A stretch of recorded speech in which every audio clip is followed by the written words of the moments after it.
Well, hey friends, Steve Gooch here again, and welcome to the 7th edition of our Ministry Moments, where you can find out about everything going on in our church. And don't forget to look at the email, which will come out a day after this, so you can catch up by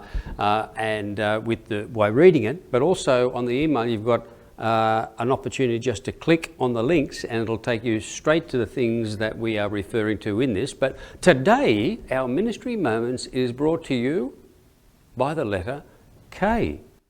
And K, first of all, stands for Kirk, of course.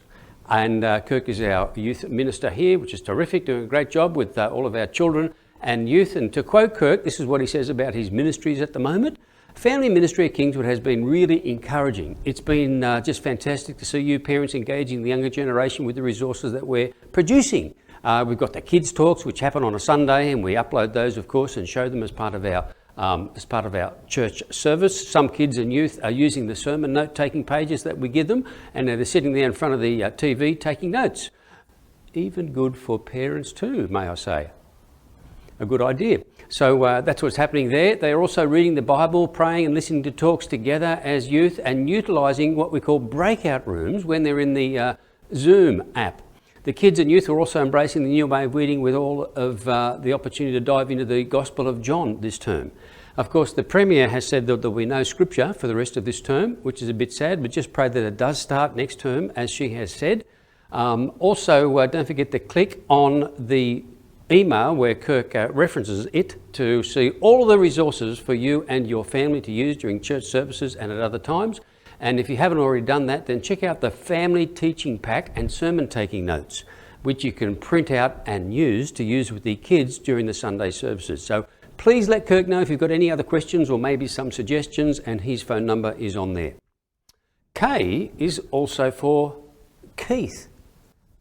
And Keith loves reading the Bible. He's been using a resource by Professor Don Carson called For the Love of God, which takes a passage and references a passage for you to read, and then he provides just about a page of notes on that passage and reflects on it and also applies it to our lives, which is terrific. Claire uses another Scripture Union resource for her daily readings called Daily Notes. Ian Hammond, he likes to read the Bible each day with his kids. Doesn't always happen, he says, but we try and do it around the dinner time, around the dinner table, he says. Lots of other people are doing it. Some people just like to use an app like Ian Cuthill, whereby you just click on the app each day. The NIV app goes really well with his Bible reading routine. Others like listening to the Bible as they drive around, like Paul, who listens to some CDs of the New Testament. Look, it doesn't really matter how you do it. Whether it's on your phone or maybe your iPad, computer, anyway, or actually using a Bible. That'd be novel. A printed Bible. It doesn't matter how you do it, as long as you get your daily bread each day, because man does not live on bread alone, but by... Okay, well, K is also for kneeling, which of course symbolises prayer.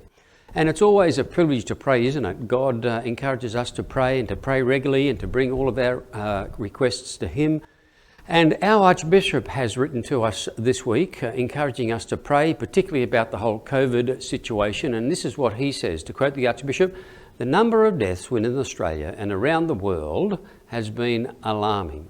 And it reinforces the gravity of this pandemic and the frailty of the world in which we live. In particular, and sadly within our diocese, this has been no more seriously witnessed than in the multiple deaths at Newmarch House in Western Sydney, which is of course right here in Kingswood. It is the invidious nature of a slow incubating virus that allows a person to be contagious while asymptomatic. Our heart goes out to the families of the aged persons who have died, in many cases sooner than expected, and our prayers are offered to our gracious God for the remaining residents and staff of Newmarch House, as well as the Board of Anglicare and especially its CEO Grant Millard, as they put in place every possible measure to prevent further deaths and further spread of the virus." Remember, from 1 Corinthians chapter 12, Paul says, "When one member suffers, we all suffer together. When one member is honoured, we all rejoice together." Well, K is also for contact, with apologies to Mrs. Katzman, who taught me spelling in grade 3. Please send news to me by phone, text, email, Facebook, it doesn't matter. Be assured that we're thinking of you, praying for you, even if we can't see you together in person. Please keep in touch and send me information about what's happening, particularly prayer points. Our church actually has a contact form on the website. You go up to the very top bar, you click on contact, and you go down further, and there you'll see the contact page where you can click on and just send us information that way, if that's easy. But there's email, mobile, website, Facebook, lots of ways to get in contact with us, and of course the YouTube channel as well. Please use all of the resources that are listed at the bottom of the email, resources for studying the Bible and for listening and for seeing videos from the Bishop and from the Archbishop, and encouraging articles, lots of stuff there. We want to resource you and to do the very best we can to help and encouraging you during this COVID period. Cheers.